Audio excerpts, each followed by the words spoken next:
Hello folks, thanks for stopping by and checking out the channel. Please show the channel your love, give me a big thumbs up, also hit the subscribe button. It really does help so I can continue to bring you new episodes and new reports on the American Civil War. And I'm very happy to say that today, going back into the Shenandoah Valley, I got to tell you, I really love the Shenandoah Valley. Beautiful, it's so beautiful, beautiful. I'll tell you, if I did not love Gettysburg and the area around Gettysburg so much, which is where I live now, I would definitely be looking for a house here in the Shenandoah. You know, a house where I could open up the front door or the back door or both and see a beautiful mountain and be so close to so much Civil War history.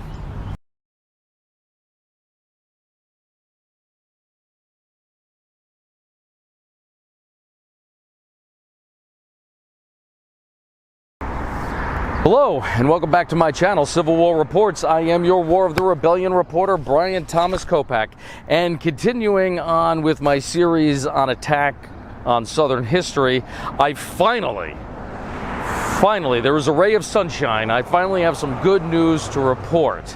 You may have heard about this one, maybe you haven't. I am currently in Shenandoah County, Virginia, and I'm here to talk about the Shenandoah County Public Schools. Great news. On May 10th, the school board for Shenandoah County Schools voted 5-1 to revert back their high school, one of their elementary schools, to their original names. The Mountain View High School will revert back to the Stonewall Jackson High School, and the Honey Run Elementary will revert back to the Ashby Lee Elementary School. That's great news. Okay.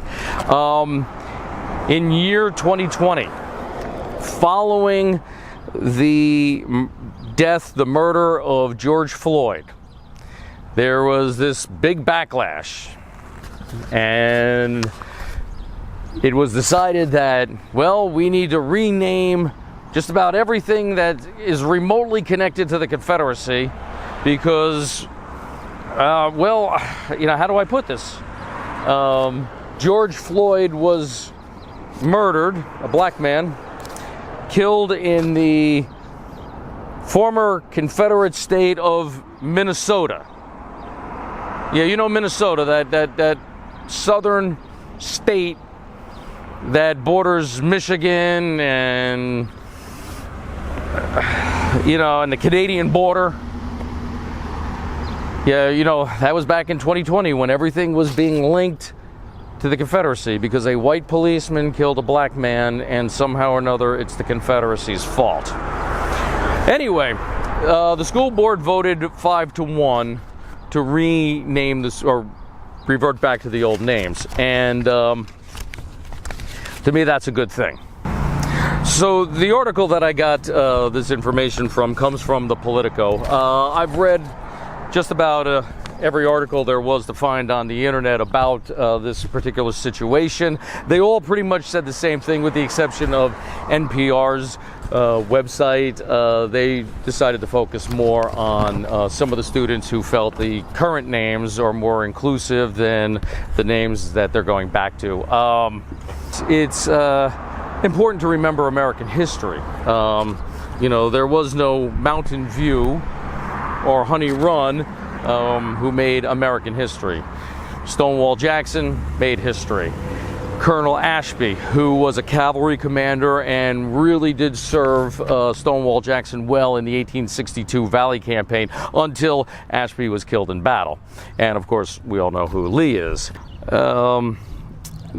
The school board that has decided to revert back to the original names were basically, most of those members were elected in year 2023, replacing the ones that were there in 2020. And the school board, the current school board, decided that the historic names you better fit the community. And there's a lot more history to those names. As I mentioned, only one school board member voted to keep the current names. The other 5 voted to go back to the old names. And to me, this is a good thing. We're finally starting to see some backlash to the woke agenda, and that's important to preserve American history. Let's take a look at another institution of learning and what they did to Stonewall Jackson.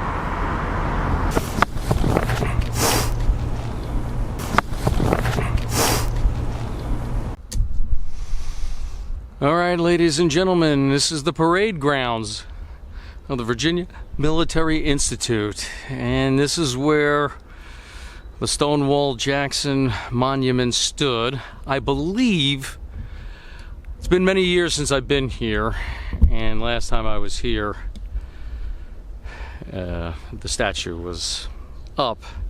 I believe it was near that Sally Port. But unfortunately, in the year 2020, VMI got caught up with the nonsense that followed a very tragic event, and the need to rename streets and buildings that were named after Confederate generals had to be changed, and statues to Lee and Stonewall and other Confederates had to be taken down. Luckily, the statue was not destroyed or melted down, but it's no longer here at the institution where Major Thomas Jonathan Jackson, before he was a Confederate general, before he was Stonewall, taught. Probably the most famous VMI professor in its many, many years of existence, taken down and moved because it didn't fit a certain agenda. But as I mentioned, the monument was not destroyed. I'll show you where it's at now. Here is the monument to Stonewall Jackson that once graced the parade grounds at VMI. It now stands on the Newmarket battlefield near Virginia's Civil War Museum. While I'm very grateful the statue wasn't destroyed, melted down, and turned into some ugly piece of modern art, I do have a problem with this.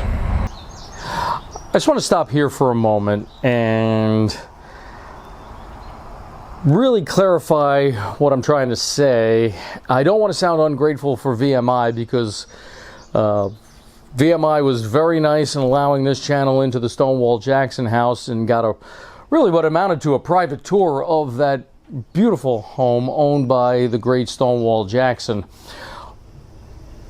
I think what happened here with the Stonewall Jackson monument at VMI, got to remember when it was removed and what was happening in the United States of America at that time. Remember, it was in 2020 that George Floyd was killed by a white police officer in Minnesota, and for whatever reason, somehow or another, the Confederate States of America got lumped in with events in Minnesota. I guess people didn't look at a map and thought Minnesota was part of the former Confederacy, you know, that great southern state that borders Canada. And I just truly believe that the events at the time and the whirlwinds that were swirling around, everything Confederate was deemed evil, and Stonewall Jackson was moved. Now, I'm glad that the statue wasn't melted down or something crazy like that. And since that time, as we know, unfortunately, the Confederate monument at Arlington National Cemetery, Section 16, that monument, I did a whole story on that. That too was removed from Arlington National Cemetery. Now, the good news with the Confederate monument at Arlington is that too was not melted down, and that too is going to be going to the Newmarket battlefield. Now, Stonewall Jackson had nothing to do with the Battle of Newmarket. In fact, it took place 1 year to the day that he was buried. But maybe, I haven't been able to get any information on this one way or another, maybe VMI is trying to make the Newmarket battlefield, because there is a museum to Virginia during the Confederacy. Maybe they're trying to make that I don't want to say a one-stop shop for all things Civil War in Virginia, because that would be next to impossible. But maybe they are trying to make it a all-inclusive, as best they can, monument or memorial for Virginia during the Civil War. So that could explain for Stonewall Jackson's monument being moved to the Newmarket battlefield, and then the monument that used to be and should still be in the Confederate section at Arlington National Cemetery. So if that's the case, then I guess I can't be too upset with them moving Stonewall Jackson off of VMI campus and moving it to Newmarket. Although I gotta say, let's face it, Stonewall Jackson was probably the most famous VMI professor that ever graced their lecture halls. This all happened also in wake of the George Floyd incident. Because of that incident, American Civil War history must suffer. Hopefully the backlash has begun, and let the Shenandoah County School District be the starting point. For Civil War Reports, I am your War of the Rebellion reporter, Brian Thomas Kopak. Until next time, keep the history alive, and thank you for watching.